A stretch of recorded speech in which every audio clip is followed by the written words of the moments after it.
content generated by the convict network and its affiliates shall be respectful of victims of crime at all times. We believe in accountability, and that starts with respect.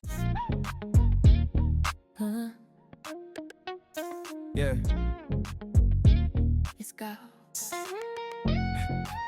A heavy price come for taking the light. Some things in this world you just can't make right. Now you posted all alone in the cell at night, wishing you could turn the clock back with all your might, but you can't.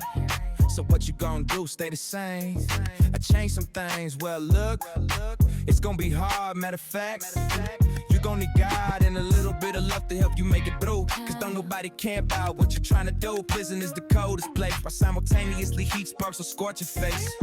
It's a race against time, like to lose your mind, like the ones you left behind and the victims of crime. If the mind breaks down, then the body will follow. In the house of pain, when you ain't promised tomorrow, it's hard.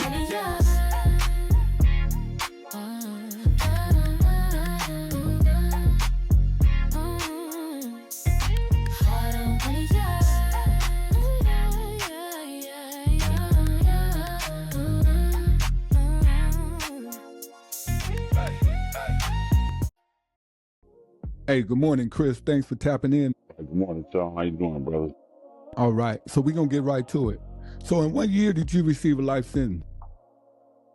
1995. And exactly how much time did you get? They gave me 15 to life. And if I'm correct, you've been out a little bit under a year now, right? Yep, a little bit under a year. Okay. Now, here's what I want you to do. I want you to take me back to prison. You had already received the sentence. You're on the bus. You hit the reception center. So what is your mind frame at that time?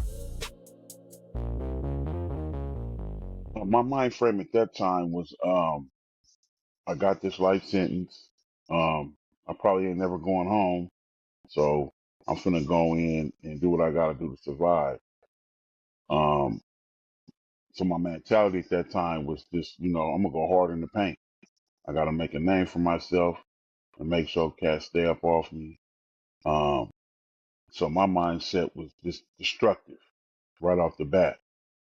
Right. So, okay. So now you're in there. So at what point did you realize that you had to change the mind frame that you came in with it? What was the pivotal point in prison where you like, look, I got to do something different?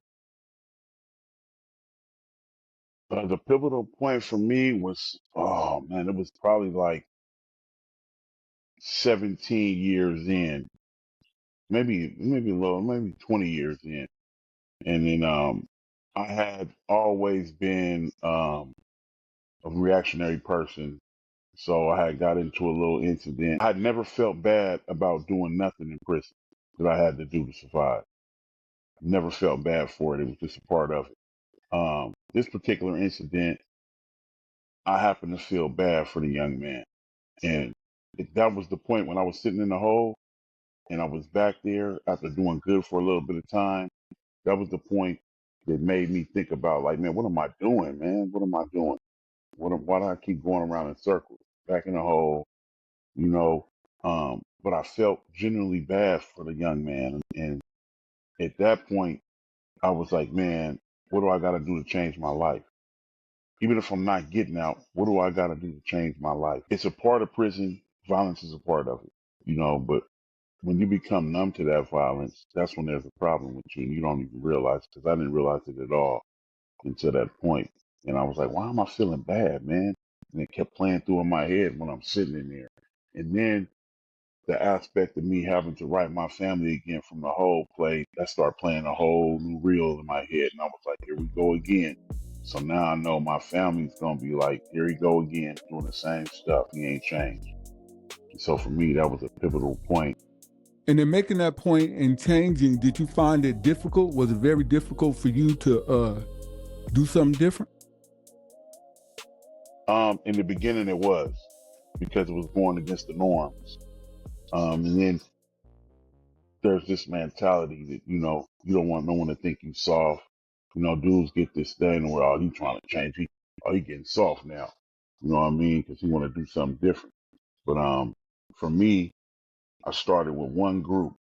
I had been taking little AAs and stuff to get out the cells and all that. That wasn't really no substance to that. That was just me doing it to do something to get over it. But I took this one self-help group. It's called AVP, Alternative to Violence Project, and that changed my life. That really opened up my eyes to the possibility of me changing um, who I was, what I've been through, and my character defects, and I'm able to see things clearer. And once I started opening up, that just kind of like opened the floodgates up.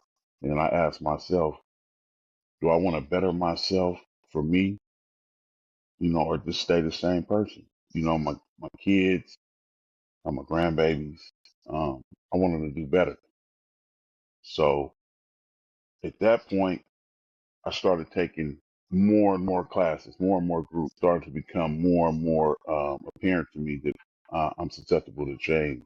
As I was doing it, you have some naysayers, you have some dudes, oh man, you ain't gonna get out doing all that stuff. And I just stayed away from the negative stuff and tried to stay around positive people. So the more I stayed around people with the same mindset, it made it more easier for me to make that transformation and this change. Right.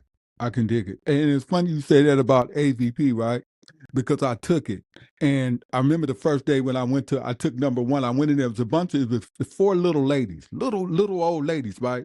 So I'm coming to the door like, what we gonna get out of this, man? They got like four ladies. But by the time the class was over, you had dudes crying and them little ladies had Yeah, people, digging deep, man.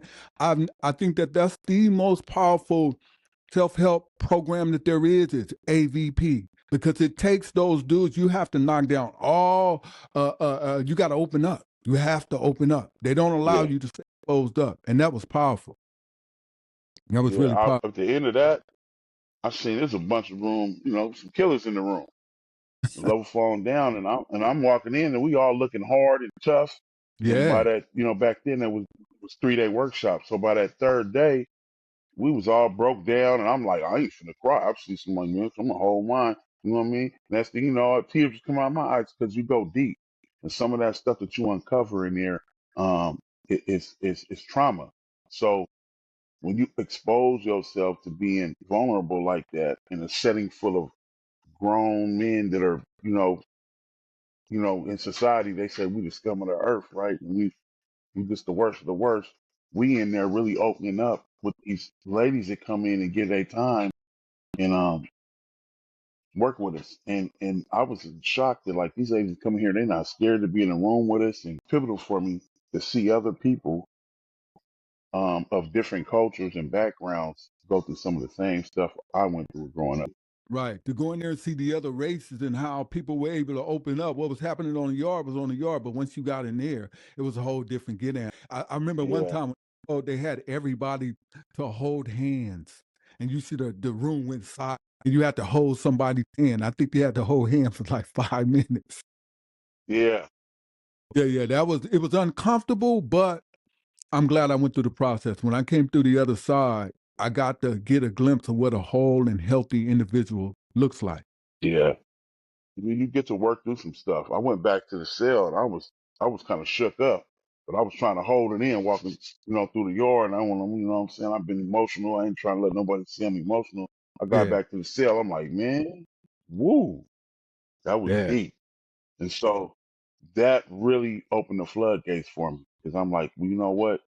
And I was able to be seen and heard by people. That was another thing. People heard me, they understood, and it felt good to be seen and heard, especially when you unloading burdens like that absolutely. in an unfamiliar setting and something that's not comfortable. We Right. had an exercise face to face. I had to sit there with another person with my eyes closed, and he had to sit there and watch me for like 5 minutes. You got to sit there and we call face to face. That's not something that's comfortable in prison. Ever closing your eyes, you know what I'm saying, and letting somebody stare at you, you know what I mean, with your eyes closed. It was very uncomfortable. It took me a minute to kind of like get used to it. Those type of exercises kind of helped me form and grow into the person I am today. Okay, so here's what I want to do now. Now you've been through it, you made the change, you survived prison, you made it home. Now I want to know, what does Chris Barnes' life look like today? What's going on with you right now? Today, I'm doing good, man. It was a rough start for me getting out, culture shock. I was put in an area where it was hard if you're not really ready to have these challenges thrown at you and adversity. It's just hard for you. So all the things I did to set myself up to be found suitable and change, I had to put those into play. Being put in a transitional house right in the middle of like drug infested, homelessness, mental illness, all of that, crime, everything. We was right in the middle of it. When you get out, that's a shock. So you got to stay on your game. You got to stay focused. It's not easy when you first get out and you go into transitional housing. So for me, I stayed doing positive things, stayed with positive people, and just pushed forward. I started working, got back in contact with my family, um, and I began to become the person that I thought I was when I was incarcerated. I had a vision of who I wanted to try to, when I came home, who I was going to be. And then in the beginning, it was such a culture shock. It slowed that process down. I had to navigate myself through all these roadblocks, mentally, physically, you know what I mean, spiritually, because it's rough out here. When you come out, you have to be ready to use all the tools that you gained in prison and self-help, and just whatever you was doing to help you get your center, be on your square. You got to still come out and do that because it's rough. It's not easy. I'm a productive member in society. I voted for the first time. I just work and live life, man, and think about all the things that I've done in the past and all the things I want to do to make amends for. I just want to say this in closing. Me and you, when we first got out, we went to the same transitional house together, and I just want to thank you, man, because you embraced me. You was like a brother. You looked out for me. You told me where to go, where not to go. You really, I think my transition back into society was made a lot easier when I met you, man. And I just wanted to tell you that I really appreciate everything you've done for me, and it's a big thing, man. We got to help each other. That's what it's all about. We got to help each other. Right. And this is the basis that I formed the Convict Network, because it's a network. Guys like me and you guys that decided to look, I'm going to do something different. Dudes who were really violent dudes that said, I'm going to do something different. I figured that this is the network. Like, these are the guys. This is what the real rehabilitation looks like. So we're going to take that forward. But thank you, man. And Yes, I sir. appreciate you coming through. I look forward to having you back again. And hey, you have a good Yes, day, sir. man. All right. Thank you, big bro. You too, brother.